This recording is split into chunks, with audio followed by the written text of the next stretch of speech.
Taong 1990 sa isang tagong isla ng Antique. Buwan ng Mayo, kasalukuyang nananalasa ang bagyong Rupeng. Napakalakas ang bugso ng hangin at halos matatangay ang barong-barong na tirahan ng mag-asawang Sara at Rick. Hapon noon. Ang lakas ng hangin, Rick. Sa tingin ko, ay kailangan na nating lumikas. Saan naman tayo lilikas, Aber? Halos lahat ng kapitbahay natin ay dampa ang bahay. Doon tayo sa gulod. Sigurado na magiging ligtas tayo doon. Di ba may mga kubo doon? Ano pang hinihintay mo? Tayo na. Bago patangayin ng ipo-ipo ang bahay natin. Hindi nabiyayaan ng anak ang mag-asawang Rick at Sarah. Sa kabila ng kanilang taimtim na panata, ay bigo pa rin silang magkaroon ng anak. Normal na sa mag-asawa ang makarinig ng tsismis tungkol sa kanilang mag-asawa. Ipinagkibit balikat na lang nila iyon. Gwapo si Rick, kaya hindi nakapagtataka na kahit meron na siyang asawa, ay mayroon pa ring tumatangka na akitin siya. Hindi naman magpapatalo si Sarah dahil noong kanyang kabataan ay suki siya ng sagala sa Santa Cruzan. Aminado si Rick na walang problema kay Sarah kundi sa kanya mismo. Muntik na siyang mamatay noon sa tama ng kidlat. Naapektuhan ang kanyang kakayahan na makabuo ng anak. Sa kabila ng kanilang kalagayan, ay patuloy pa rin na umaasa ang mag-asawa na mabibigyan ng himala. Iyon ang dahilan kung bakit labis ang kanyang pagpapahalaga sa tiwala na ibinigay ni Sarah sa kanya. Natatakot si Rick na makagawa ng kasalanan at maging dahilan pa iyon para hiwalayan siya ng asawa. Hindi ko mabuksan ang pintuan, Rick. Ang lakas ng bugso ng hangin. Talagang di ko kaya. Napakalakas. Tumabi ka, Sarah. Kukuha lang ako ng buhilo para maitulak ang pinto. Pagkatulak ni Rick ng pinto, ay agad iyon tinginangay ng malakas na hangin. Gawa lang sa kawayan ng pinto na kanilang dampa. Walang kahirap-hirap yung binabalibag ng hangin. Gumapang tayo sa lupa, Sarah, para makaalis dito. Matatangay lang tayo ng hangin kapag pinipilit nating manatili dito. Oo, Rick. Lulusong tayo sa ulan at maputik na daan para lang makaligtas dito. Malalagay lang sa panganib ang ating buhay kapag pinilit nating manatili dito. Doon tayo dumiretso sa gulad. May maluwag na espasyo doon na pwede nating gamitin bilang pansamantala na pagtataguan at hindi tayo mababasa. Tsaka na tayo uuwi kapag humupa na ang bagyo. Hindi alintana ng mag-asawa ang malakas na bugso ng hangin at malakas na agos ng putik mula sa taas ng bundok. Parehong nanlilimahid sa putik at basang-basa ang kanilang damit nang makarating sa gulad. May dala akong damit para mayroon tayong pamalit. Tignan mo sa sako. Binalot ko iyon sa plastik na supot para hindi mabasa. Ang problema na lang natin ngayon, kung paano malalamanan ang ating mga tiyan. Mamaya na ako magpalit ng damit, Sarah. Maraming natumba na saging sa labas. Iyan na lang muna ang pagtiisan natin para maitawid ang gutom. Sige, manghagilap ako ng mga tuyong kahoy para makagawa ng ningas. Pupunasan ko na lang. Mag-ingat ka, Rick. Lumabas si Rick para maghagilap ng makakain. Hindi naman siya nahirapan maghanap dahil sa hindi kalayuan ay may mga punong saging na tinangay ng bagyo. Nagmadali siyang pumitas para makakuha ng maaari nilang ipantawid gutom.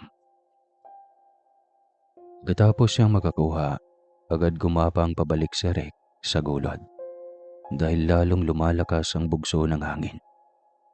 Sa kabilang banda ay kasalukuyang nagtatago si Veloska para umiwas sa tauhan ni Zoro.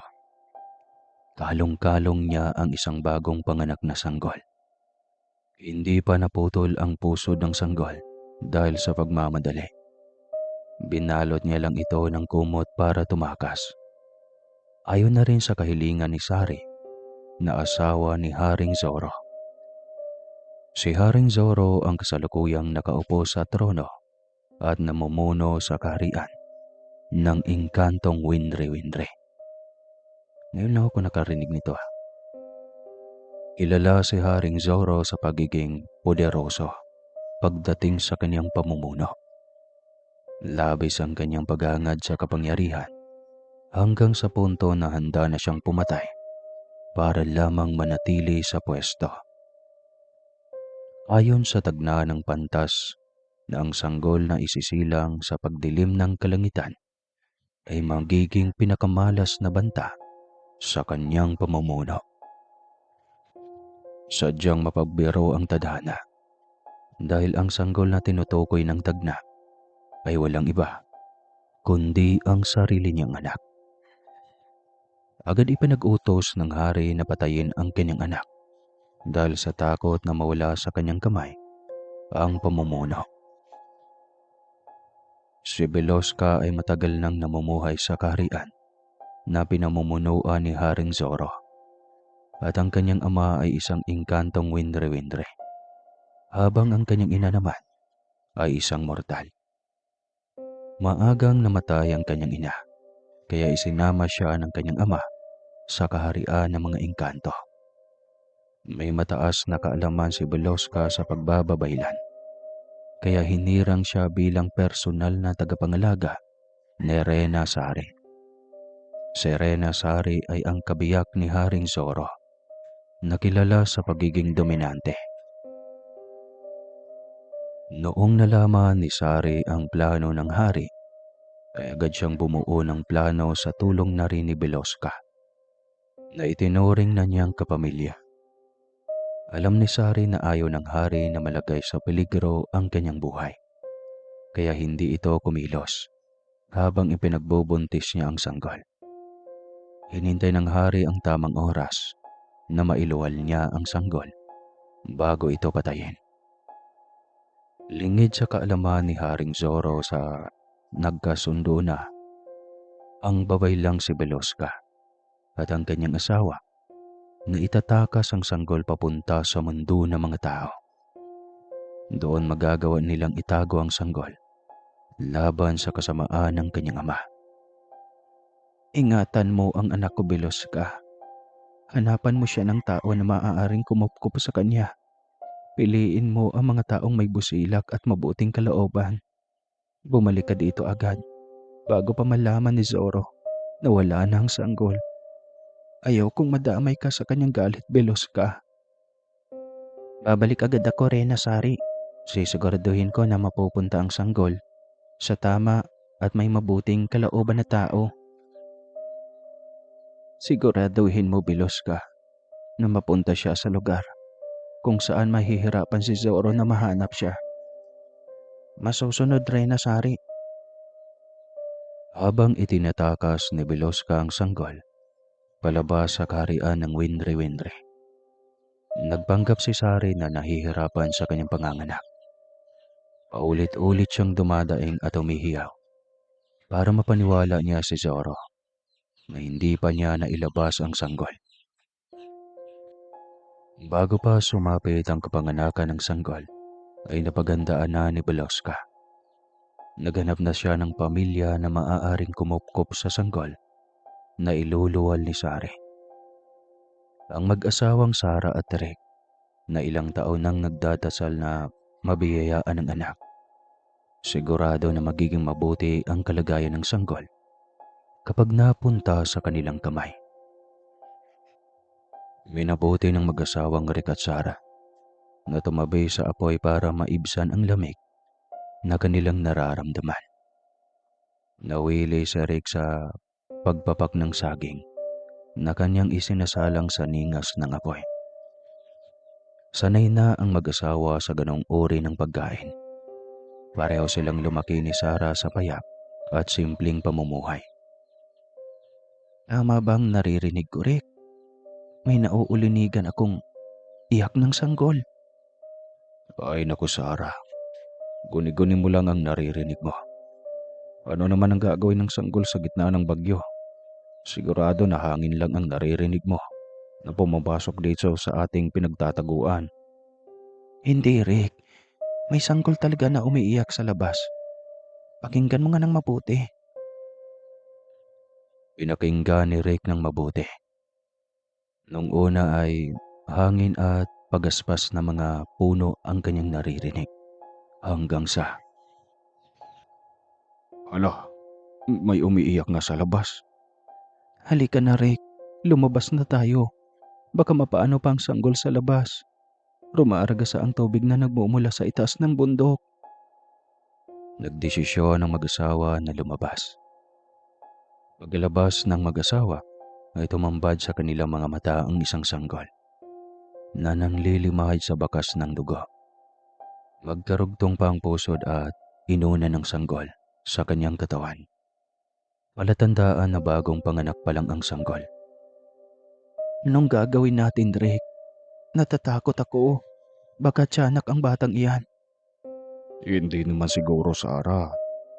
Naalangan lang siguro ang kanyang ina. Kaya dito siya na ipanganak nang wala sa oras.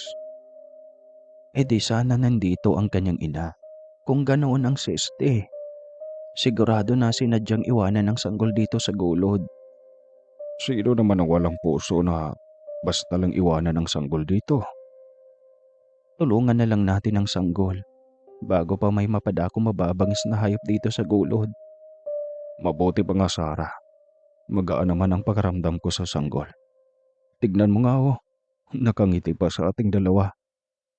Hubarin mo ang suot mong damit, Rick, para gamitin nating pambalot sa sanggol. Kailangan na mainitan ng sanggol dahil lubhang malamig sa pinagtataguan natin. Ano pa nga ba ang magagawa ko kundi ang magparaya?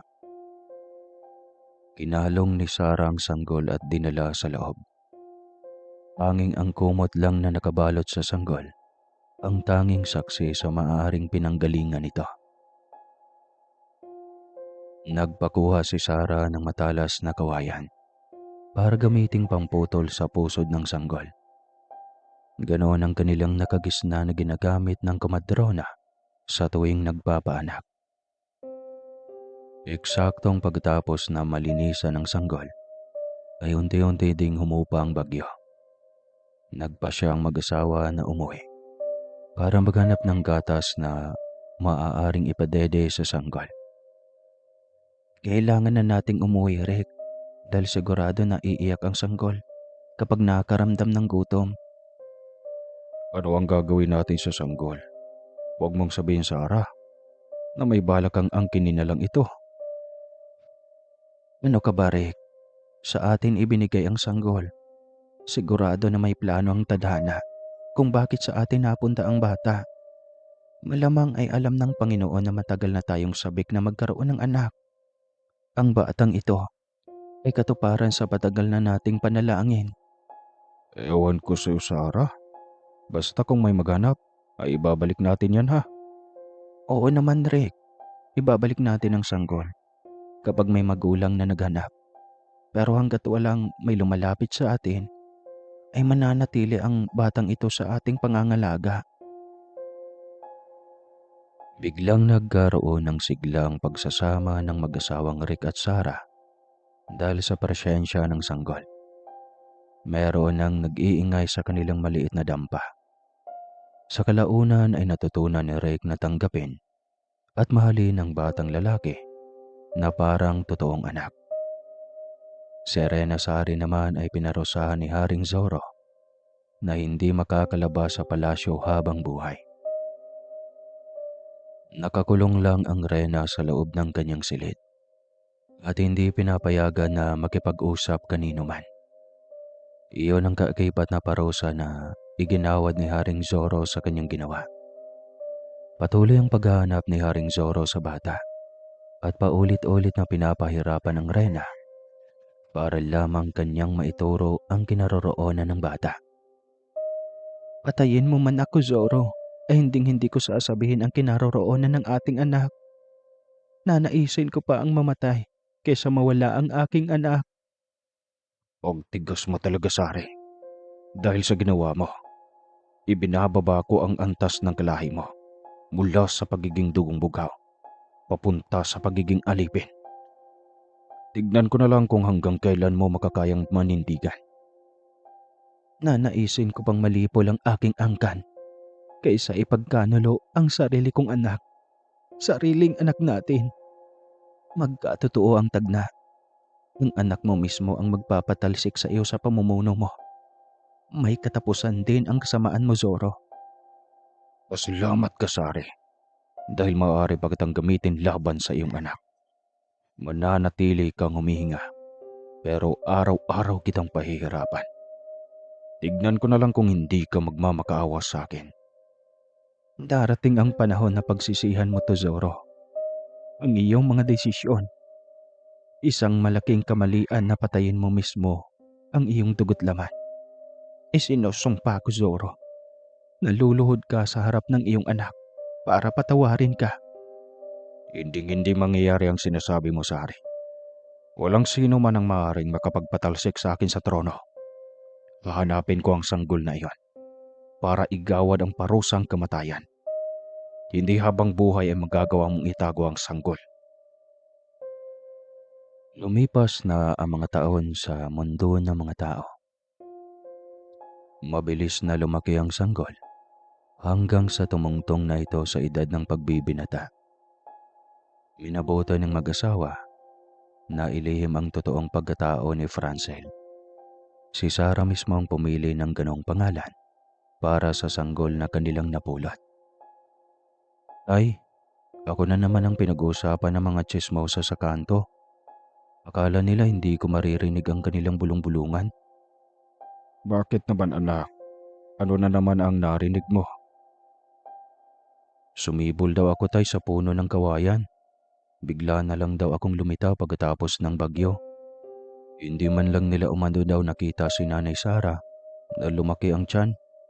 Kaya imposible na bigla niya akong ipinanganak. Ako ang bahala, anak.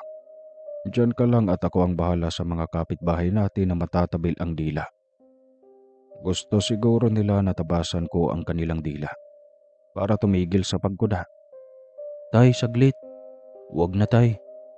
Mapapaaway ka lang sa gagawin mo. Hayaan mo na sila, tay. Pagsasabihan ko lang sila, anak, na tigilan ang pagkakalat ng tsismis. Mamimihasa ang mga iyon kapag pinabayaan natin. Walang magawa si Francel para pigilan ang kanyang ama. Napatakbo na lang ang binatilyo para sumunod sa kanyang ama. Pagkarating nila sa kanto, ay agad kinompronta ni Rick ang mga tsismosang nakatambay doon. Walang kahit isa man sa kanila ang pumalag. Alam nila ang ugali ni Rick na matipid sa salita, pero wagas kumagalit. Kayo, may kakilala ba kayong ganito? Pagkatapos masabon ni Rick ang mga tsismosa sa kanto, ay hinila niya pauwi si Francel. Halika na, anak. Mahirap na baka mahawa ka pa sa ugali ng mga tao dito. Hindi nga maayos ang sariling buhay ay nagagawa pang pakialaman ang buhay ng ibang tao. Halika na tay, hayaan mo na sila. Pagdarating sa kanilang bahay, ay nakahintay na si Sarah na halatang nag-aalala para sa kanyang mag-ama. Ano ba, Rick? Dinala mo pa talaga ang anak mo para maghanap ng away doon sa kanto? Hindi ako naghahanap ng away. Ipinagtatanggol ko lang ang anak ko. Sino pa ba ang masasandalan niya, maliban sa atin na kanyang mga magulang? Hindi ka dapat sumugo doon ng basta-basta. Paano kung pinagtutulungan kayong mag-ama doon? Huwag mo nang ulitin ang ginawa mo, Rick. Tahimik lang si Francel sa tabi habang nakikinig sa pagtatalo ng kanyang mga magulang. Nakaakbay ang kanyang ama sa kanya habang ginugulo ang kanyang buhok. Hindi na bale kung ako ang kanilang pakialaman. Huwag lang ang aking anak. Hindi ko sila aatrasan. Ay nako Rick, dapat turuan mo si Francel kung paano maging mapagkumbaba, hindi makipagbasagan ng ulo. Nay, huwag mo nang awayin si tatay. Kinausap lang naman niya ang mga tsismosang nakatambay doon sa kanto eh. Ay, kinampihan mo na naman ang ama mo. Diyan na nga kayong mag-ama. Ganoon si Rick pagdating sa kanyang mag-ina. Ayaw na ayaw niyang may inaapi sa kanyang pamilya. Hindi man niya tunay na anak si Francel, pero kahit minsan ay hindi niya ipinaramdam sa bata. Sa halip ay binusog niya ito ng pagmamahal at pag-aalaga bilang kanyang ama. Bago matulog ay nakagawian na ng mag-asawa na mag-usap. Hindi ko lubos maisip, Rick, na matutunan mong mahalin at tanggapin si Francel ng buong buo. Mabait na bata si Francel, kaya mabilis siyang napamahal sa akin. Sino naman ang hindi maniniwala na anak ko si Francel? Dahil kamukhang kamukha ko siya. Manang-mana talaga niya ang aking kapugian. Pati ugali ay manang-mana niya sa iyo. Sana lang ay hindi niya manahin ang pagiging babaero mo noong araw. Ay nako Sarah, bunga lang iyon ang kapusukan ko noong kabataan. Di ba simula nung naging tayo ay tumigil na ako sa ganong gawain? Alam ko naman iyon, Rick. Siyempre, takot ka na iwanan ko, kaya naging matino ka. Huwag na natin pag-usapan ng tungkol sa ganong bagay. Ang importante ay maayos tayong nagsasama bilang pamilya. Pagtuunan na lang natin ng pansin ang kinabukasan ng ating anak. Matalino ang anak natin, kaya sigurado na magtatagumpay siya sa buhay. Nagsimulang magbinata si Francel, kaya hindi maiwasan na magkaroon siya ng babaeng napupusuan. Doon nagsimula na parang unti-unting lumalabas ang kanyang totoong pagkatao. Sa tuwing nakikita niya si Jacinta na pinopormahan ng ibang lalaki, ay hindi niya mapipigilan na magalit. Hanggang sa may isang bagay na natuklasan si Francel sa kanyang sarili na kahit siya ay nagtataka. Hindi lang malakas ang kanyang pandama, kundi nagagawa pa niyang maintindihan at makipag-ugnayan sa kalikasan. Nagagawa niyang mautusan ang umiiral na buhay sa paligid. Pwede ba, Francel? Lubayan mo nga ako. Palagi na lang may nangyayari na aksidente kapag lumalapit ka sa akin eh. Grabe ka naman, Jacinta. Wala naman akong ginagawa na masama sa'yo eh. Gusto ko lang naman makipagkaibigan. Wala naman akong problema kung gusto mong makipagkaibigan sa akin. Nagtataka lang ako kung bakit sa tuwing lumalapit ka sa akin ay mayroong nangyayari na hindi inaasahan. Nagkataon lang iyon, Jacinta. Huwag mo naman akong ipagtabuyan. Huwag ka munang lumapit sa akin. Masyado nang madaming nangyari na kahit ako ay hindi ko maipaliwanag. Umuwi si Francel na bagsak ang balikat. Alam na alam ni Ray kung may problema ang kanyang anak. May problema ba ang binata ko? Bakit nagmamaktol ka dyan sa tabi? Simulang bumangon ka anak ay hindi ka na nakaalis dyan. Ewan ko nga ba tay, sa pagkaramdam ko talaga ay may mali sa akin. Babae ba yan anak? Oo tay, pero maliban sa babae ay may iba pa akong problema. Ano iyon anak? Lumaki si Francel na malapit sa kanyang ama. Hindi ito nahihiya na isasalaysay sa kanyang ama ang mga pinagdadaanan. At yun nga ang nangyari. Ikunento niya lahat ng mga pangyayaring hindi ka nais-nais o hindi ka panipaniwala. At doon, hindi din makapaniwala ang kanyang ama. Maniwala ka tay, ganoon ang nangyayari sa akin. Hindi ko may paliwanag kung sumpa ba ito o biyaya na ipinagkaloob sa akin. Matagal mo na bang nadiscover ang kakayahan mo, anak? Nagsimula lang ang lahat ay nang tumungtong ako sa edad na 18. Hindi ko alam kung bakit nangyayari sa akin ang lahat ng ito. Minsan, naisip ko na hindi ako normal. Huwag mong isipin na hindi ka normal, anak. Nagkataon lang na may kakayahan ka kumpara sa iba. Subukan mo na magtimpe at pag-aralan mo na kontrolin ang iyong sarili. Alam mo, anak, na ang babae ay hindi mo madadaan sa palakasan. Dapat hulihin mo muna ang kanilang kahinaan para mapaamo mo. Hayaan mo tay, susubukan kong sundin ang payo mo. Sige na, maligo ka na at gumayak para pumasok sa paaralan. Huwag kang magpadala sa sinasabi ng iba. Matuto kang manindigan at ipagtanggol ang iyong sarili. Iwasan mong magpakita ng kahinaan dahil gagamitin lang iyon ng ibang tao para mapagbagsak ka. Tatandaan ko po tay, ang mga sinabi mo sa akin. Simula ngayon ay matuto na ako manindigan. Babae ang kusang lalapit sa iyo, anak. Ayusin mo lang ang iyong sarili. Lalong ginagalingan ni Francel sa eskwela at naging aktibo din siya sa paglalaro ng basketball. Dahilan para lalong gumanda ang kanyang tindig na bumagay sa kanyang itsura. Hindi lang siya namamayagpag sa academics, kundi ganoon din sa liga. Naging pangarap ng kababaihan si Francel, subalit nananatili ang kanyang puso sa isang babae na simulat sa Paul ay kanyang pangarap din. Si Jacinta na palagi niyang nakikita sa tuwing may laro siya sa basketball. Ayaw ni Francel na mabigo ulit, kaya naghihintay siya ng tamang pagkakataon na mismong si Jacinta ang magpakita ng motibo. Dumating ang panahon na pinakahihintay ni Francel. Nagkusang lumapit sa kanya si Jacinta para makipag-ayos. Pwede bang makausap kita, Francel? Tungkol naman sana, Jacinta. Ayaw ko na muling umasa at sa uli ay itataboy mo lang ako ulit. Gusto ko lang magpaliwanag kung bakit ko nagawa iyon noon.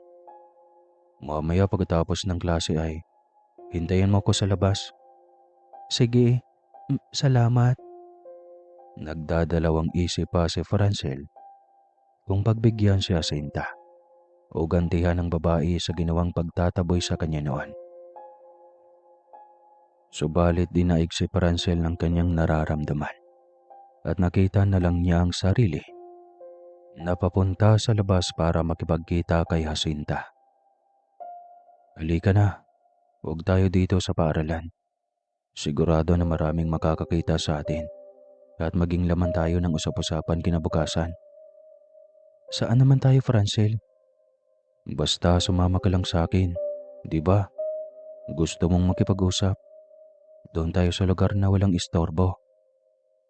Dinala ni Francel si Jacinta sa paanan ng bundok, kung saan ay kalimitan siyang nakatambay. Medyo malayo ang lugar na iyon at halos walang tao na pumupunta doon. Doon ay inamin ni Jacinta na pinagsisihan niyang pinagtabuyan niya noon si Francel. Mahal mo ba talaga ako, Jacinta? Oo, nagsiselos ako kapag may lumalapit sa iyo na ibang babae. Ayaw ni Francel na mawala pa sa kanya si Jacinta. Kaya nagawa niyang manigurado.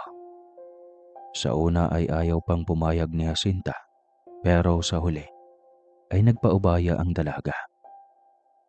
Paulit-ulit niyang inangkin si Jacinta sa gitna ng kakahuyan. Tanging mga himpit na daing at ungol ang maririnig sa lugar na iyon. Gabi na nang makauwi si Francel, nalubos ipinagtaka ni Sarah at Rick. Saan ka galing, Francel? Bakit ginabi ka sa pag-uwi? Gabi na natapos ang basketball namin, Nay. Kaya ngayon lang ako nakauwi. Si Rick naman ay sumilay ang pilyong ngiti sa kanyang mga labi. Dahil batid niya ang totoong dahilan kung bakit ginabi ang kanyang anak. Sige, mag-base ka na doon. Maghahain na ako para makapagpahinga ka ng maaga, anak. Akmang tatalikod na si Francel. Subalit, agad siyang tinawag ng kanyang ama. Halika nga dito anak, mag-uusap tayong dalawa. Galit ka ba sa akin, tay? Hindi, hindi ako galit anak. Gusto ko lang ipaalala sa iyo na hindi biro ang pinapasok mo. Nakakadarang, nakakaadik, ganoon ang makabundong pagnanasa. Ayaw ko lang na iyon ang maging sentro ng buhay mo anak. May kaakibat na responsibilidad ang maaring maging bunga ng ginagawa mo. Naintindihan mo ba ako anak? Paano mo nalaman, tay? Anak kita, pareho tayong lalaki. Maaaring makapagsinungaling ka sa iyong ina, pero sa akin anak ay hindi. Halos ako ang kasama mo sa mahalagang pangyayari sa buhay mo. Naintindihan ko na may pangangailangan ka bilang lalaki, pero maging responsable ka anak. Patawad po, tay. Nadala lang ako sa emosyon na nagpagitna sa amin ni Jacinta. Medyo nagsisisi din ako, tay. Sinamantala ko yung kahinaan niya. Sige na anak, ayos lang yon. Ang importante ay maging responsable ka kung may mangyari man o magbunga. Maligo ka muna bago kumain. Sigurado na nangangatog pa yung tuhod mo. Manang-mana ka talaga sa akin anak. Hindi na inungkat ni Rick sa harap ng hapagkainan ang ginawa ng kanyang anak. Walang iba na makakaintindi kay Francel maliban sa kanya. Lumipas sa mga buwan. Palagi na nilang ginagawa ang gawaing basketball na walang court. Subalit, nagbunga ang ginawa ni Francel at Jacinta. Nagulat na lang ang mag-asawa na umuwi ang kanilang anak na kasama si Jacinta. Nay, tay, patawarin niyo ako. Nabuntis ko po si Jacinta. Hindi ka man lang ba nakapagtimpi, anak? Manang-mana ka talaga sa tatay mo. Huwag mo nang pagalitan ang anak mo, Sarah. Wala na tayong magagawa. Hindi na maibabalik ng galit mo ang mga nangyari. Ang kailangan ng dalawang bata ay taong makakaintindi sa kanilang kinakaharap na problema. Alam na ba ng mga magulang mo, Jacinta, ang pagbubuntis mo? Tumango lamang si Jacinta bilang tugon. Dahil nahihiya siyang makipag-usap sa mga magulang ng kanyang nobyo. Itigil na lang ako sa pag-aaral, Nay. Kailangan kong panindigan ang ginawa kong pagkakamali. Wala kang pagkakamali. Kahit kailan ay hindi nagiging pagkakamali ang biyayang buhay ng Panginoon. Hindi ka titigil sa pag-aaral, Francel. Makakaya namin ng nanay mo na tustusan ang pangangailangan ng mag-ina mo. Tama ang tatay mo, anak. Hindi naman talaga ako galit sa iyo. Natural lang, bilang isang ina, na ganito ang magiging reaksyon sa una. Sa isang banda ay nasasabik na ako na magkaroon ng apo. Nangangamba lang ako sa maaaring gawin ng pamilya ni Jacinta. Kapag nalaman nila ang ginawa mo, anak. Kinausap na ako ng aking mga magulang po. Ang mahalaga sa kanila na pananagutan ako ni Francel. Iyon lang ang gusto na masigurado ng pamilya ko. Paninindigan ng anak ko ang kanyang responsibilidad, Jacinta. Ako na mismo ang magbibigay ng garantiya sa iyo. Doon na namalagi si Jacinta sa bahay ng mga magulang ni Francel.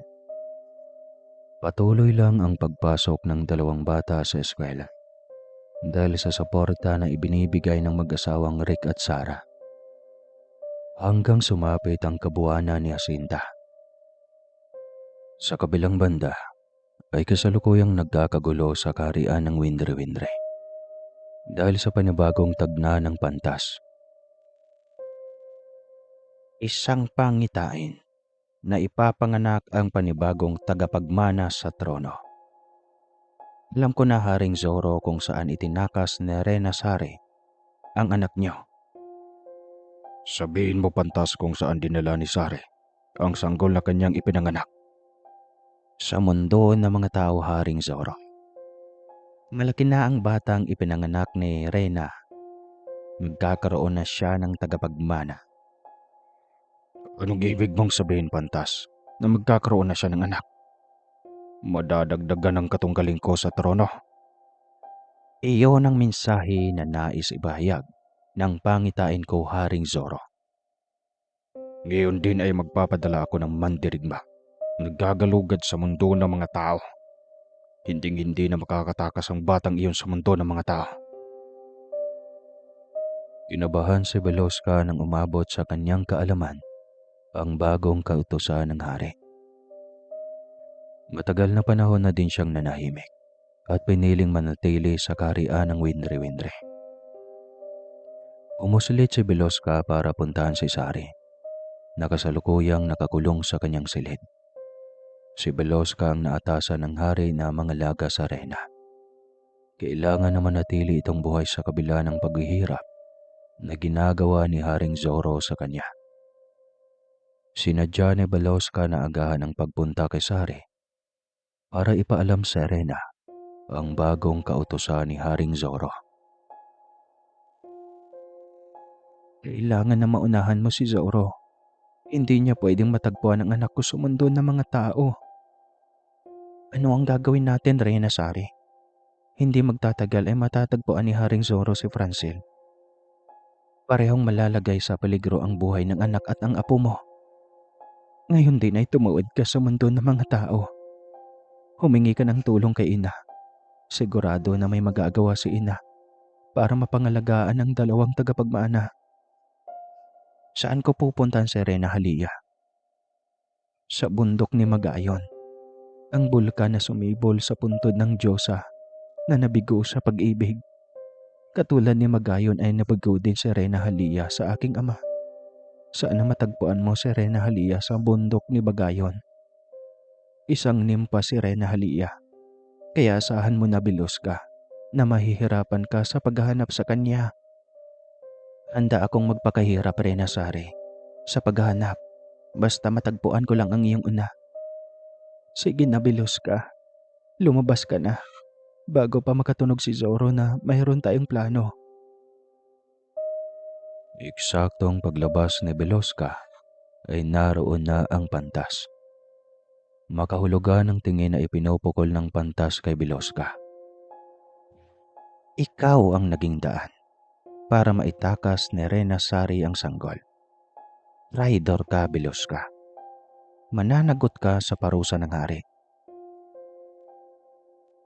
Hindi ako katulad mo, pantas. Magkaibang magkaiba tayo. Hindi ko ipagpalit ang prinsipyo ko at dignidad para lamang manatili sa katungkulan. Ignan ko na lang, Veloska, kung hanggang kailan mo mapanghahawakan ang prinsipyo at dignidad na ipinagmamalaki mo. Aga na ipinagtuutos ng pantas na dakpin si Veloska para litisin sa salang pagtraidor sa hari ng Windre-Windre. Subalit na paghandaan na ni Veloska ang ganoong yugto.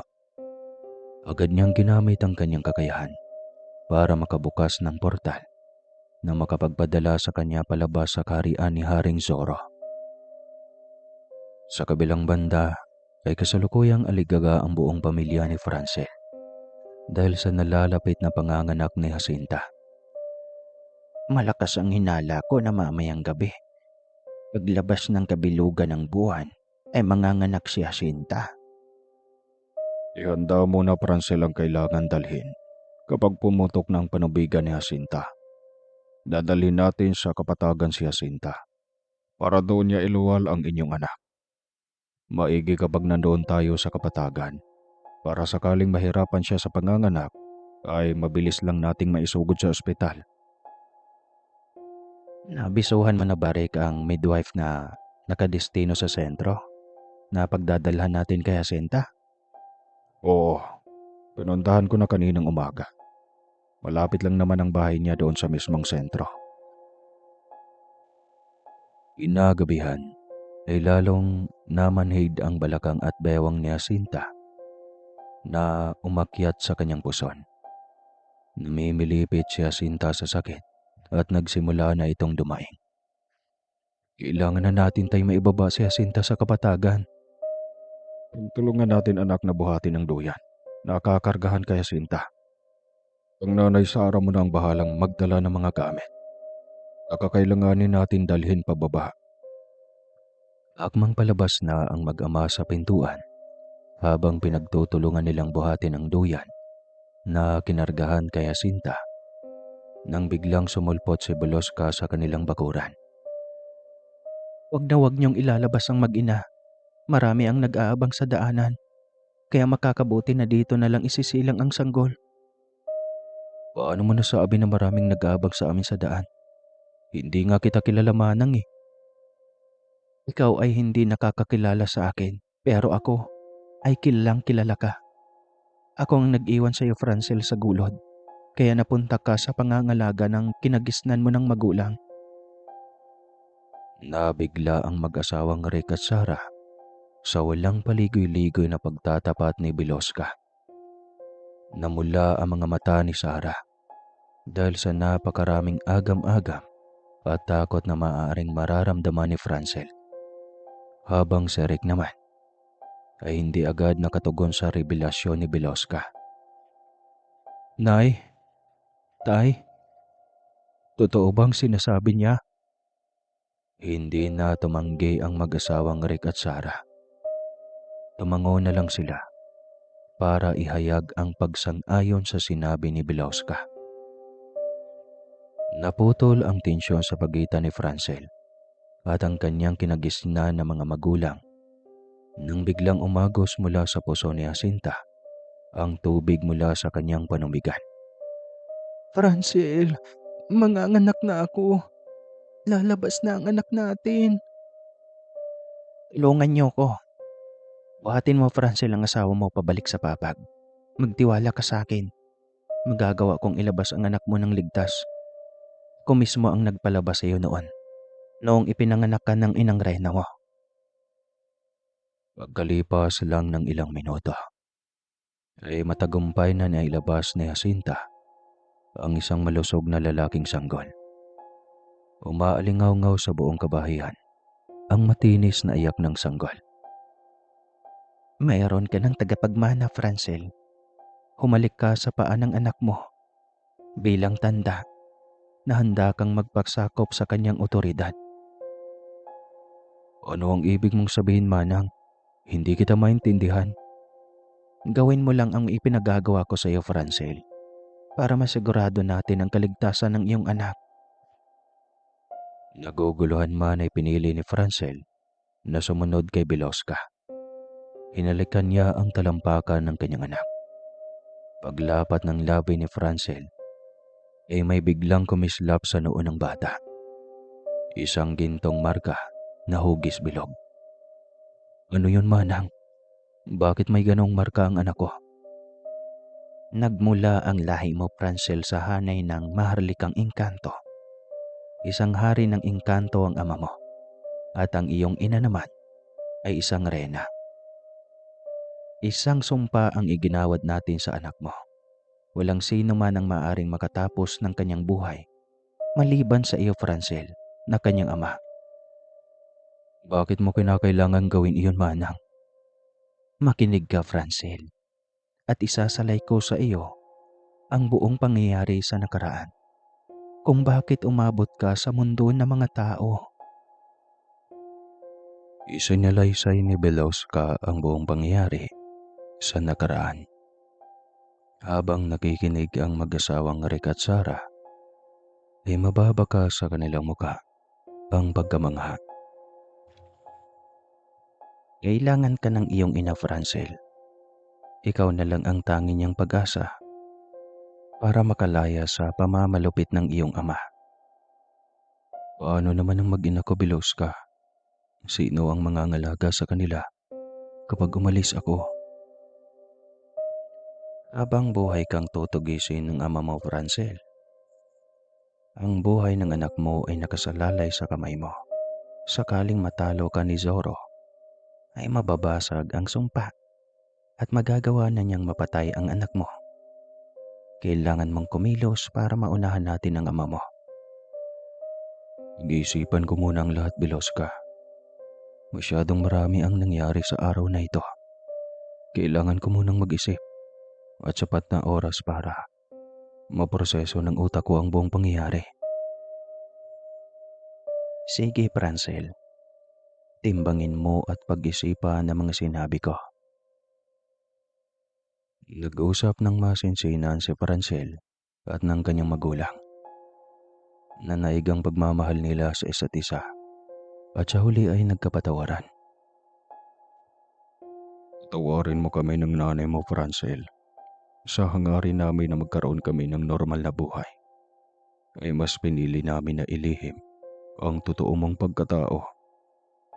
Sana anak, ay hindi mo kami kamuhian ng tatay mo. Ginawa lang namin iyon sa paniniwala na makabubuti kapag wala kang alam. Ayaw lang namin na makaramdam ka ng pagkukulang sa iyong pagkatao. Huwag kayong mag-alala ni tatay dahil hindi po ako galit. Hindi ko po magagawa na kamuhian ng dalawang tao na ang tanging hangarin ay mapabuti ang buhay ko. Sakaling maulit man ang ganong pangyayari, ay hihilingin ko pa rin na mapunta sa inyong dalawa ni tatay.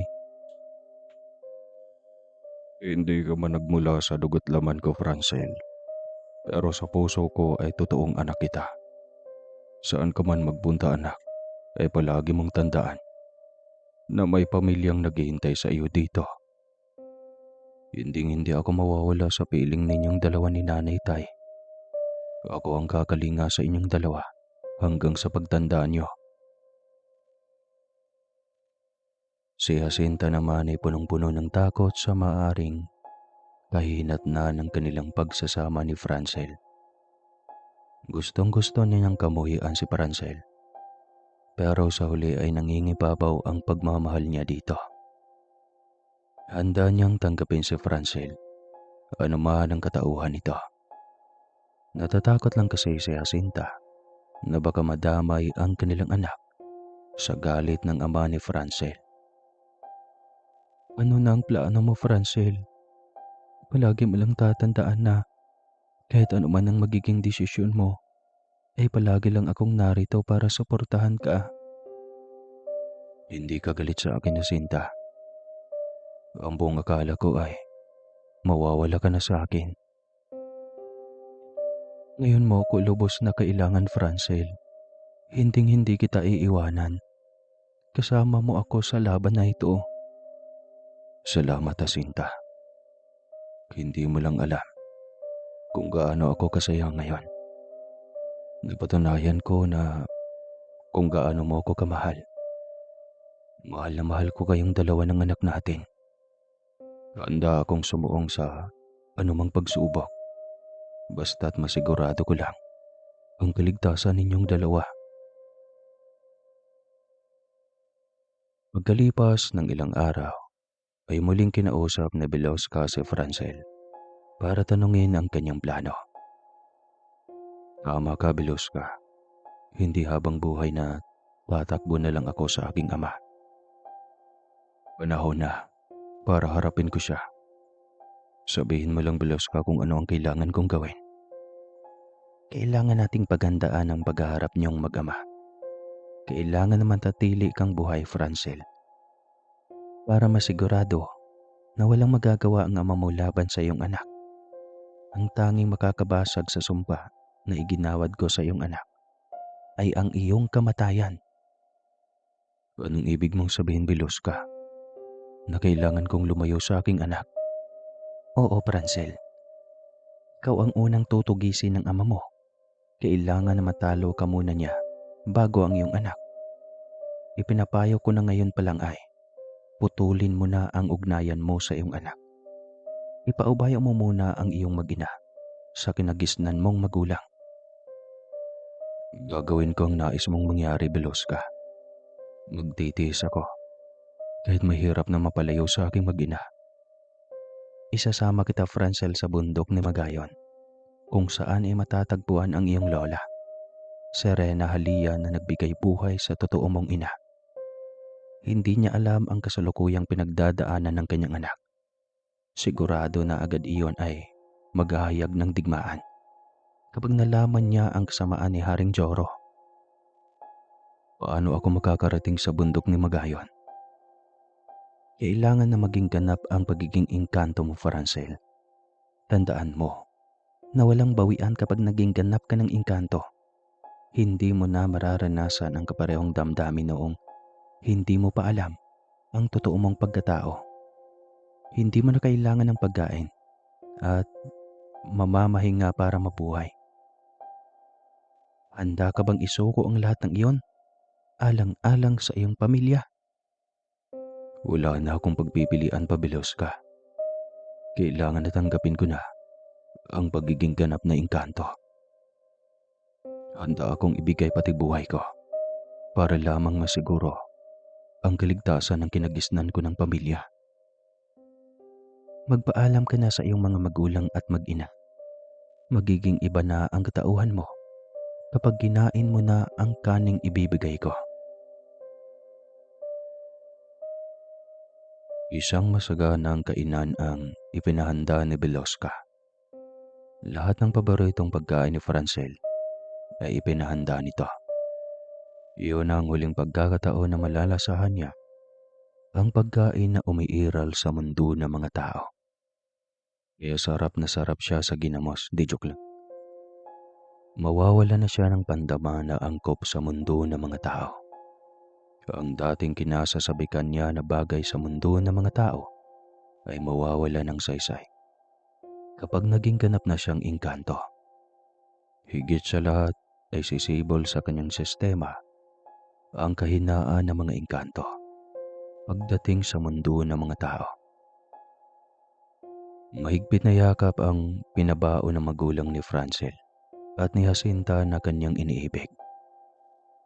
Palagi mong tatandaan, Francel, na kahit makakalimot ang isip, pero ang puso ay hindi. Pakinggan mo lang ang pintig ng iyong puso at magagawa mong alalahanin ang lahat. Hindi kita kakalimutan na Sinta. Babaunin ko ang magagandang alaala natin noon. Nako, mag-iingat ka. Mahal na mahal kita, anak. Ganoon din ako, inay. Gagawin ko ito para sa aking anak, kagaya ng ginawa niyo sa akin ni tatay. Ikinararangal kita, anak. Isinabuhay mo ang mga aral na tinuro ko sa iyo noon. Magpakatatag ka lang, anak. Huwag ka lang susuko. Magpatuloy ka lang sa pakikibaka sa buhay kahit mahirap. Sinadya ni Francel na doon isagawa sa labas ng kanilang bahay ang pagtanggap niya sa totoong katauhan. Ayaw niyang mabago ang kanyang isip, kaya pinili ni Francel na doon isagawa sa labas, kung saan ay hindi niya nakikita ang kanyang mag-ina at magulang. Handa ka na ba, Francel? Handa na ako, Beloska. Iniabot ni Beloska ang sopot na mayroong laman ng kaning itim. Gumagalaw iyon sa kamay ni Francel nang sinimulan niyang dakutin. Ipinikit ni Francel ang kanyang mga mata at sinimulang isubo ang kanin. Sa muling pagdilat ni Francel sa kanyang paningin, ay nabura na ang kanyang alaala. Simula noong kanyang kabataan. Bakit wala akong maalala? Sino ba ako? Lumayo na muna tayo sa lugar na ito. Lubhang mapanganib na para sa atin kapag tumagal pa tayo dito. Bumuhos ang pinipigilang luha ni Jacinta nang makita niyang nilamon ng kawalan ang lalaki na kanyang pinakamamahal. Sa kaharian ng Windri-Windri naman ay kasalukuyang nagwawala si Haring Zoro. Hindi niya matanggap na ang salaring matagal ng pinaghahanap ay nandoon lang pala sa kanyang kaharian. Ipahanap mo si Veloska. Gusto ko pantas na mahanap mo siya agad. Kamatayan lang ni Veloska ang makakapawi sa galit na nararamdaman ko ngayon. Naisahan ako ng inkantaong babayla na iyon.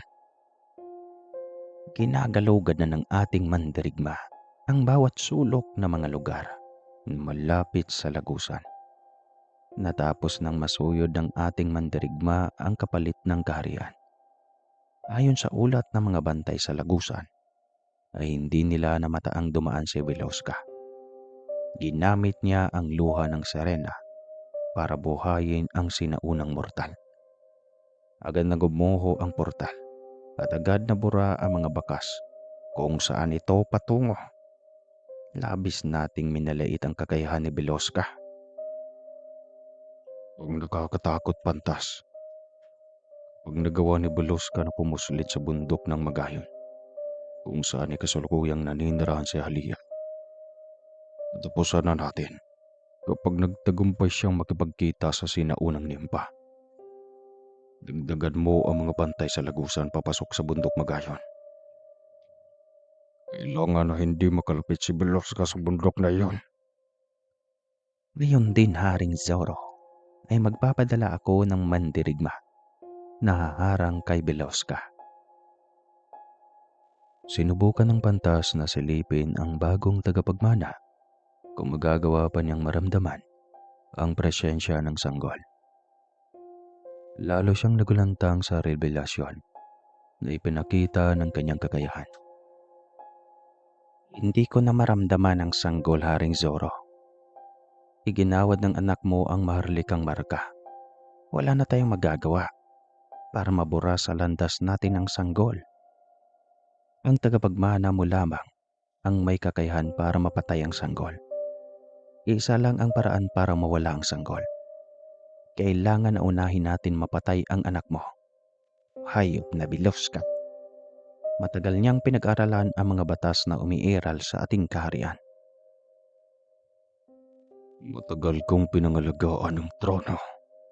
Hinding-hindi ako papayag na mawawala ang lahat ng sakripisyo ko. Makikinig ba tayo pantas kung kinakailangan? Ihanda mo ang ating mandirigma dahil nararamdaman ko na maging madugo ang paparting na labanan. Samantalang sinubukan ni Veloska na maibalik ang alaala ni Francel. Dinala niya ito sa lawa na walang hangganan. Dalisay ang tubig na naroon sa loob ng lawa. Kalimitan na doon dinadala ng mga babaylan ang mga taong naburahan ng alaala. Lumusong ka sa tawig, Francel. Huwag kang matakot. Magagawa ng lawa na maibalik ang nabura mo na alaala. Hindi na nagsayang ng oras si Francel. Agad siyang lumusong sa lawa para mabalikan ang kanyang alaala. Nakasabay na naglaho sa pagtanggap niya ng pagiging ganap na engkanto. Pag-aahon nito ay kusang nagsilaglagan ang kanyang mga luha. May naiwan pala akong anak sa ibayong mundo. Nandoon ang pamilya ko at matyagang naghihintay sa aking pagbabalik. Alam ko na ang rason kung bakit ako nandito sa mundo ng mga engkanto. Kailangan na magtagumpay tayong makarating sa bundok ng Magayon. Hindi ganon kadali iyon, Parancel. Tanging ang mga sinaunang lagusan lang ang maaari nating daanan para marating ang kinaroroonan ni Halia. Halos lahat ng bagong sibol na lagusan ay pinabantayan ng iyong ama sa kanyang mga mandirigma. May naisip ka ba na paraan kung paano natin magagawa na matagpuan ang sinaunang lagusan na tinutukoy mo? Tanging ang luha ng Serena ang maaaring makabuhay sa anumang engkantadong bagay na umiiral dito. Kailangan na makakuha tayong muli ng luha ng Serena bago pa matunto ni Pantas ang ating kinaroroonan. Saan ba natin matatagpuan ang tinutukoy mo na luha ng Serena, Veloska? Sa kailaliman ng lawang ito ay ilog na may kalakasan ng agos ng tubig. Papunta sa kaharian ng mga Serena ang ilog. Kaya magpaubaya ka lang, Francel. Magpatangay ka sa lakas ng agos para marating mo ang kaharian ng mga Serena.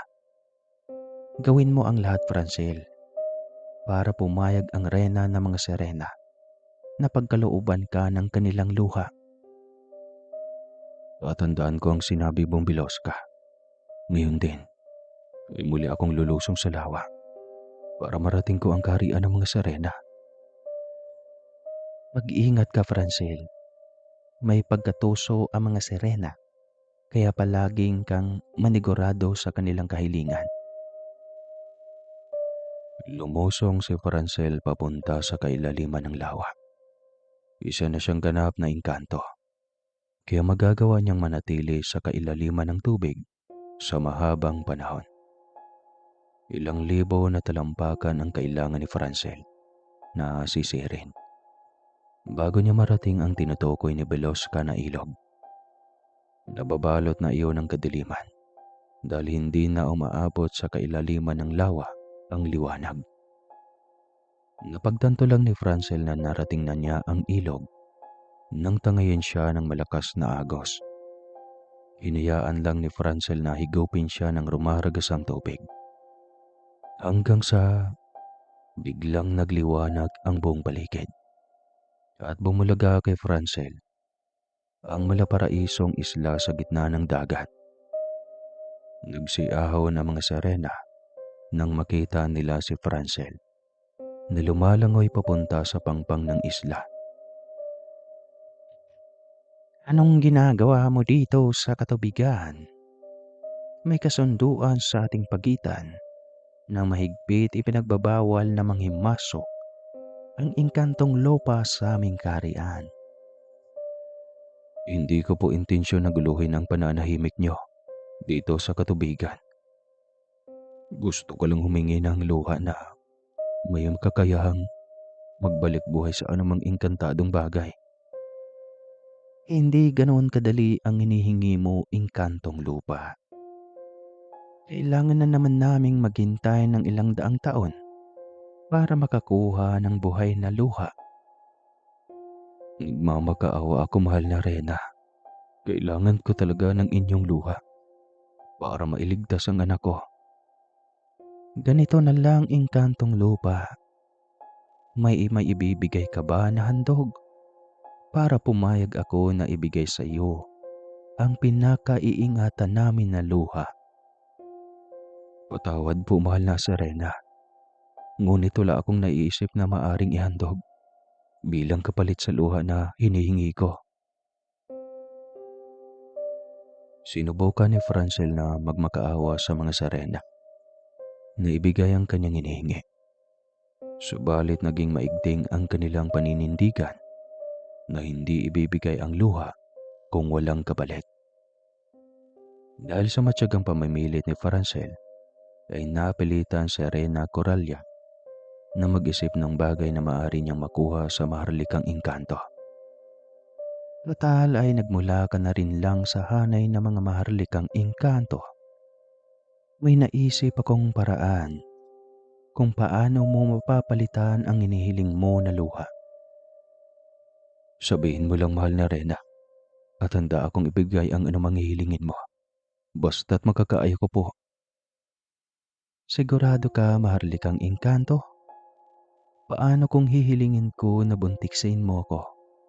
Handa ka ba na magkaroon ng anak sa akin?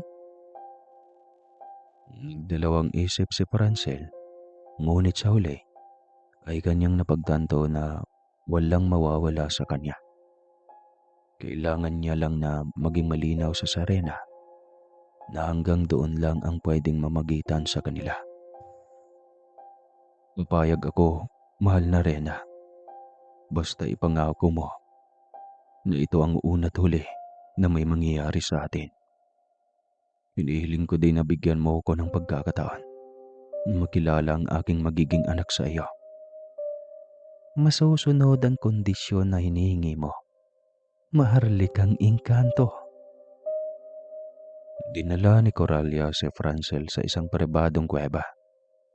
Napahiyaw ang Serena nang simulan na ni Francel ang pang-aangkin sa kanya. Naalala ni Francel ang sinabi ni Belowska, kaya sa kalagitnaan ng kanilang pagninihig ay bigla siyang tumigil. Bakit ka tumigil sa paggalaw? Tapusin mo na ang iyong nasimulan. Ibigay mo muna sa akin ang ipinangako mo na luha ng Serena bago ko tuluyang ipunla sa katawan mo ang aking salinlahi. Ay, ang talino mo talaga. Tanggapin mo ang luha ng Serena na hinihingi mo maharlikang engkanto. Utang na loob ay tapusin mo na ang nasimulan mo. Ang sarap eh. Hindi mo man lang ako inabasuhan na may lahi ka pala na tikbalang. Dumidilim ang paningin ko dahil sa napakalaki ng bagay na nakabaon sa katawan ko.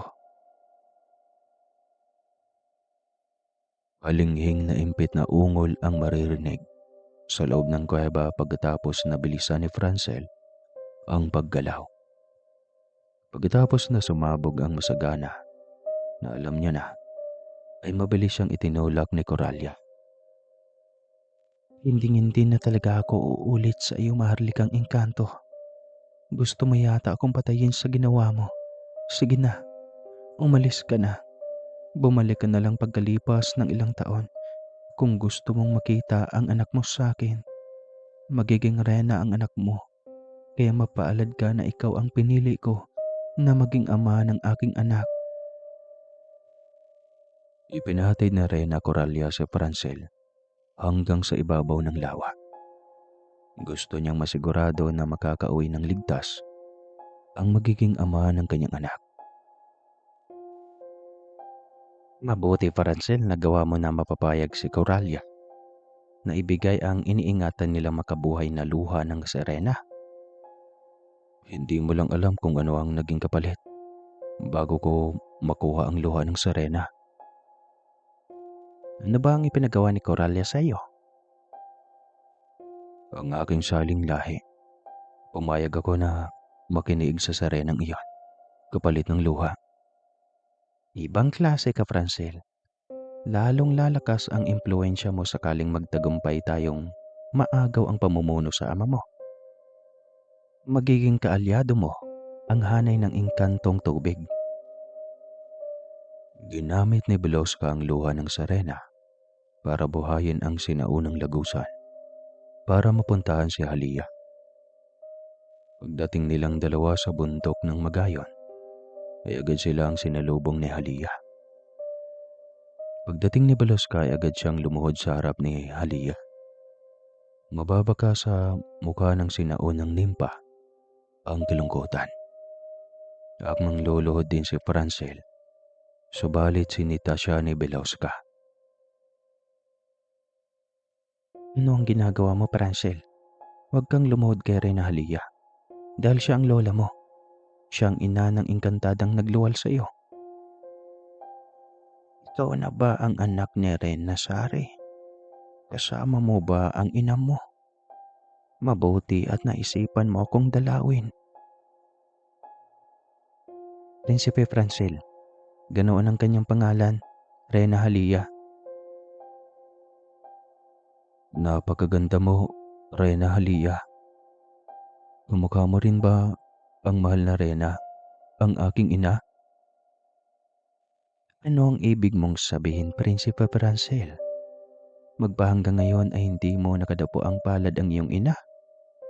Ipaliwanag mo sa akin, Belowska, kung paano nangyari na hindi nakadapo ang palad ng aking apo, ang kanyang ina. Makinig ka, Reyna Halia, at isasalaysay ko sa iyo ang lahat-lahat. Habang nakikinig si Halia sa salaysay ni Belowska, ay hindi niya naiwasang magbitaw ng sumpa. Lubhang makapangyarihan ang sinaunang nimpa, kaya bawat salita na lumalabas sa kaniyang bibig ay tumatalab. Bigla na lang lumindol ng malakas at bumuhos ang niyebe sa kaharian ni Haring Zoro. Alam na ni Reyna Halea ang tungkol sa ginawa natin, Haring Zoro. Maaari niyang gunawin ang buong kaharian kung kanyang nanaisin. Ano ang ating gagawin, Haring Zoro? Makikinig tayo kay Reyna Halea. Yun na lang ang tanging paraan para makaligtas tayo sa kanyang parusa. Mabuti pa na mamatay ako kaysa sumuko sa kanya. Sigurado na walang hanggan na kamatayan ang parusa na igagawad niya sa atin kapag nabigo tayo sa labanan. Ihanda mo pantas ang buong hukbo. Lahat ay obligado na makilahok sa labanan. Agad ipakalat sa buong kaharian ang aking kautusan.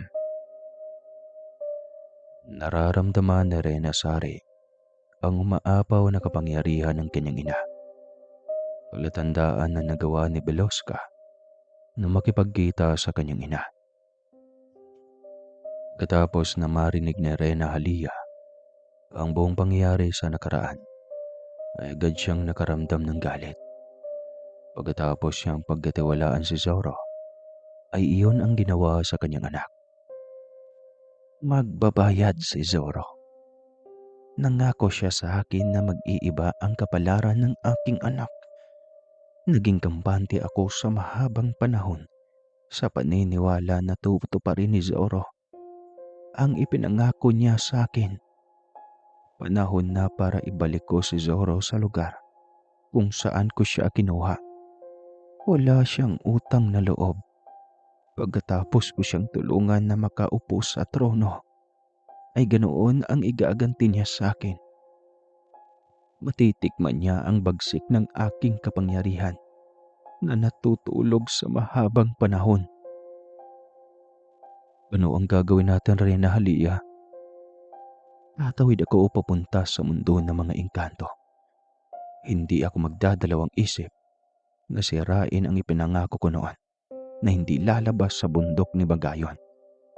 Alang-alang sa aking anak, ay sisirain ko ang aking pangako. Kalabisan na ang ginawa ni Zoro, kaya kailangan ko ng kumilos. Bilang sinaunang Reyna, ay obligasyon ko na ituwid ang baluktot na pamamahala ng isang pinuno. Kailangan na nating umalis, Reyna Halea, bago pa bumagsak ang sinaunang lagusan.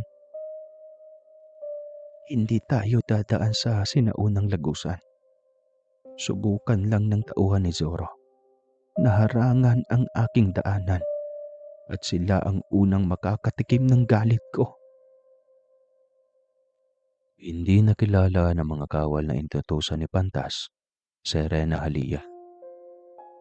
Pagkakita nila kay Beloska, ay agad silang sumugod.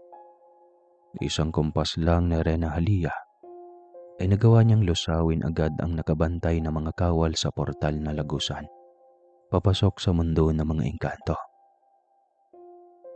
Hindi pa rin nagbabago ang taglay mo na kapangyarihan, Reyna Halea.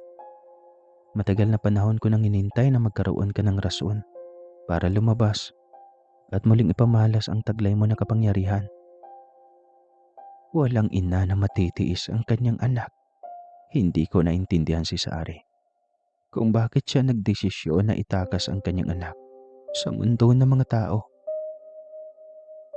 Sana lahat ng ama ay kagaya ko, na handang talikuran ng lahat, alang-alang sa kanyang pamilya.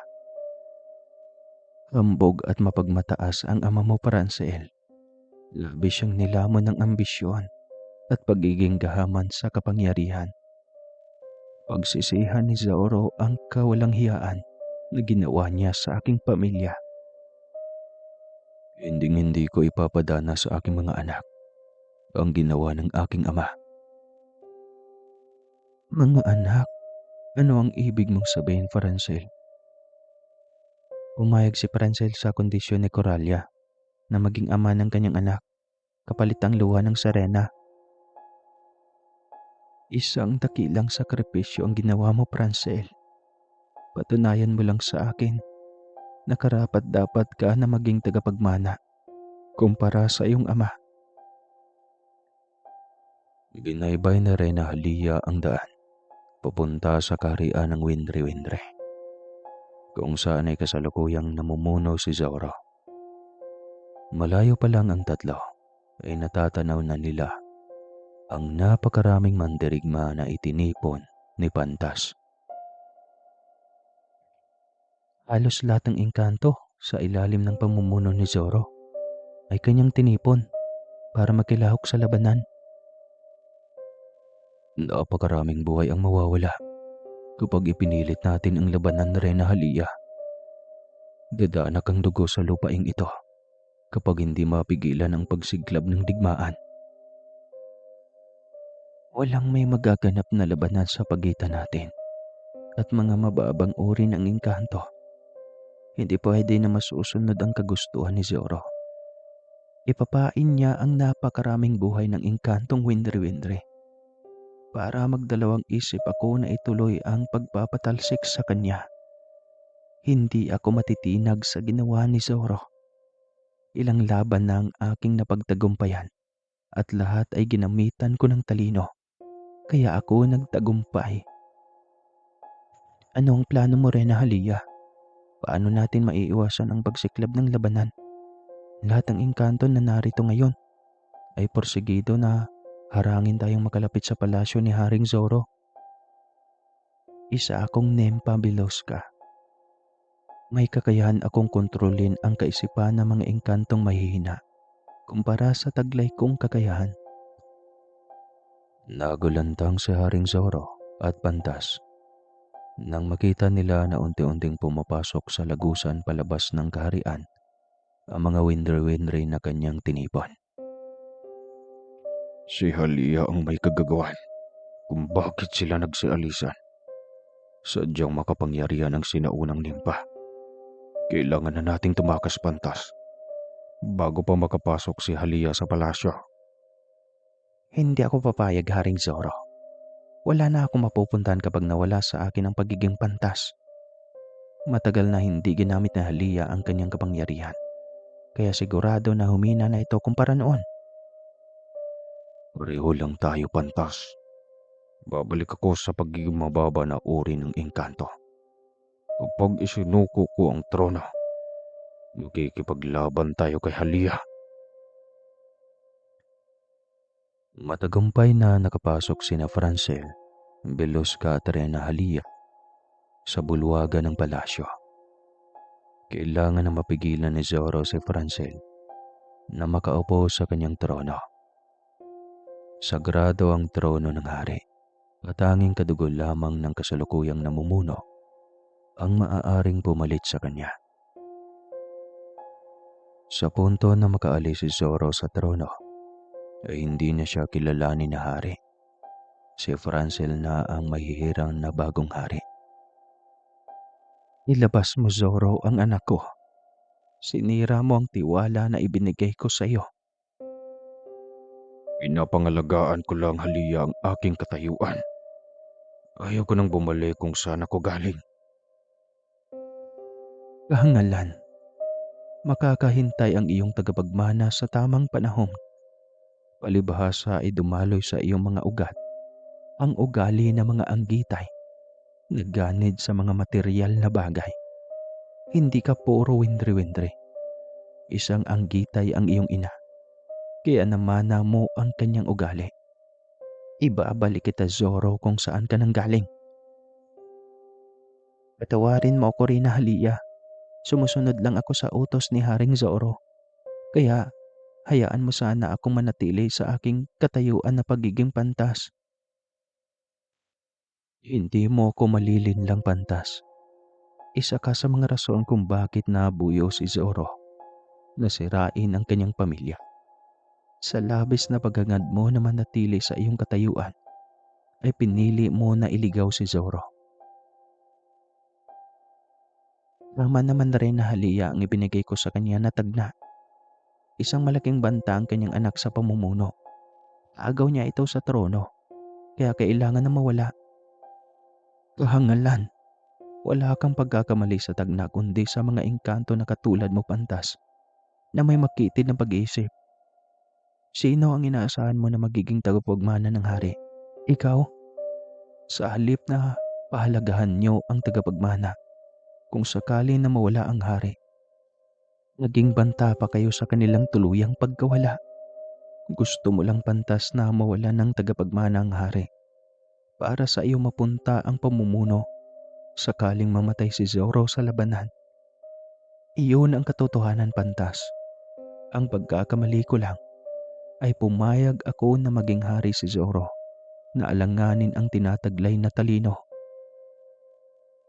Tama ba pantas ang sinabi ni Halia? Magsalita ka. Oo na, Zoro. Ginawa ko iyon para mapuntas sa akin ang kaharian kapag namatay ka na. Hindi ko kasalanan kung ganun kakadali linlangin. Traitor ka pantas. Matapos kitang isama sa tagumpay ko sa buhay. Ito pa ang igaganti mo sa akin. Mamatay ka na. Ang manggagamitin na sana ni Zoro ang kanyang kapangyarihan para kitilin ang buhay ni Pantas. Mabuti na lang ay pinigilan siya ni Halia dahil pareho silang dalawa na may kasalanan na kailangan panagutan. Bumalik si Veloska sa bulwagan ng palasyo kasama si Rena Sari na halatang nagulat sa pagdating ng kanyang ina. Patawad, anak ko, kung hindi man lang kita nakamusta. Kampante ako na responsableng lalaki ang napili mo. Ako naman ang kusang pumili kay Zoro, kaya wala kang pagkakamaliin na. Rena Sari, si Francel, ang anak mo. Anak, anak ko. Matagal ang panahon na hinintay ko para makapiling ka muli. Galit ka ba sa akin, anak? Hindi ako galit sa iyo, ina. Mabuting tao ang kinagisnan kong mga magulang, kaya hindi ako nagsisi na napunta ako sa kanila. Mabuti naman, anak, at hindi mo namana ang ugali ng ama mo. Naguguluhan si Zoro sa kanyang gagawin. Ang buong akala niya ay tuluyan na siyang nilamon ng kasamaan.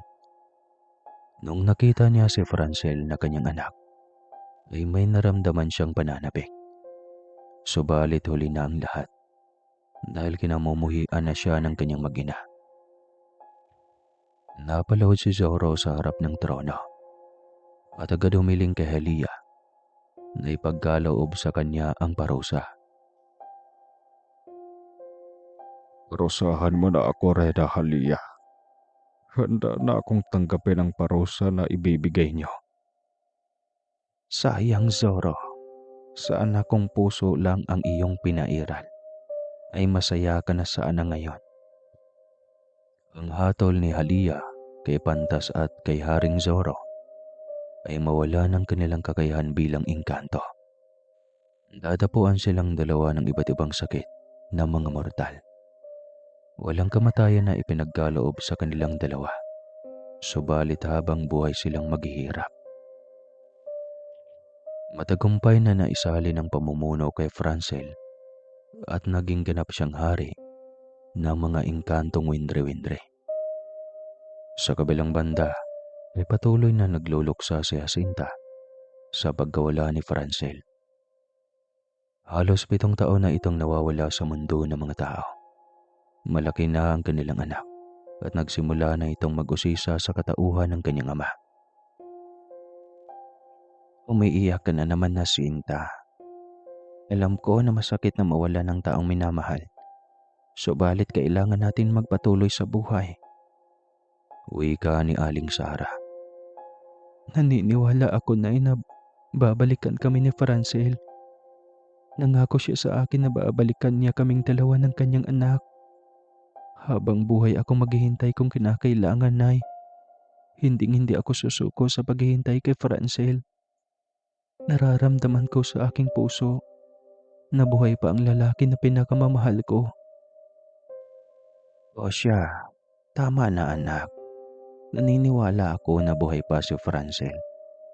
Ipanalangin na lang natin sa Panginoon na ibalik siya sa atin. Natigil ang usapan ng dalawang babae nang biglang may lumitaw na liwanag sa loob ng kanilang bahay. Lumabas sa lagusan si Francel na suot ang damit na kanyang gamit noong umalis siya. "Bakit ka umiiyak, Jacinta? Naririnig ko ang iyong pagtangis. Huwag ka nang umiyak. Nakabalik na ako." "Ba't ang tagal mong nakabalik, Francel? Ang tagal kitang hinintay. Hindi ako sumuko kahit 7 taon na ang lumipas." "Natatandaan mo pa ba ang sinabi mo noon sa akin? Ang isipan ay maaring makalimot, pero ang puso ay hindi. Nawala man ang aking alaala, pero sa puso ko noon ay patuloy ko kayong nararamdaman." Abot langit ang kasiyahan ng mag-asawang Rick at Sarah nang sa wakas ay muli nilang nayakap ang kanilang anak. "Siya na ba ang anak ko?" "Oo, Francel. Si Frian, ang anak natin. Frian, di ba? Tinatanong mo si nanay kung sino ang tatay mo. Nandito na ang tatay mo." Nag-uusap ang pamilya sa mga nangyayari sa loob ng 7 taon na nawala si Francel. Sinabi ni Francel na kailangan niyang bumalik sa kabilang mundo dahil mayroon siyang naiwan na obligasyon doon. "Nay, Tay, isasama ko na ang aking mag-ina pabalik sa aking mundo. Kailangan na ipakilala ko si Faria na aking tagapagmana." Sige anak, gawin mo ang makakabuti sa iyong pamilya. "Ikaw, Jacinta, pumapayag ka ba na maging katulad ko na isang engkanto? Hindi ka maaring tumagal sa aming mundo kung mananatili ka sa pagiging tao." "Hindi ako maghihintay ng 7 taon, Francel. Kung may pag-aalinlangan pa akong samahan ka, handa akong isuko ang aking pagiging tao, basta't makasama lang kita." Nagpaalam muna si Jacinta sa kanyang pamilya bago tuluyang sumama kay Francel sa kanyang mundo. Malungkot si Rick at Sarah na mawalay sa kanilang anak.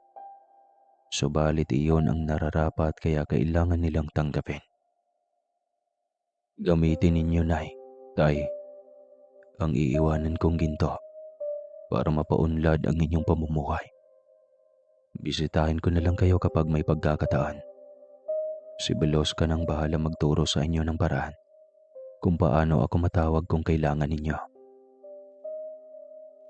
Mag-ingat kayo anak. Alagaan mo ang pamilya mo. "Oo nga pala, Tay. May regalo po ako sa inyo ni Nanay. Alam ko na magiging malungkot ang bahay kapag umalis ako. May pagkakaabalahan na kayong dalawa." Ano iyon anak? Sabihin mo na. "Malalaman niyo rin sa susunod na mga araw, Tay." Sa una ay ayaw pang maniwala ng mag-asawang Rick at Sarah. Pero nang magpatingin sila sa doktor, ay kumpirmado na buntis si Sarah.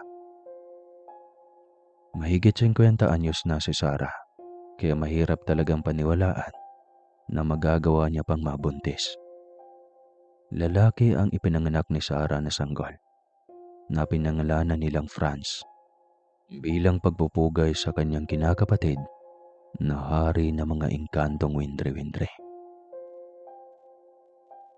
Sa kasalukuyan ay namamayakbag si Franz sa pagiging bihasa na babaylan.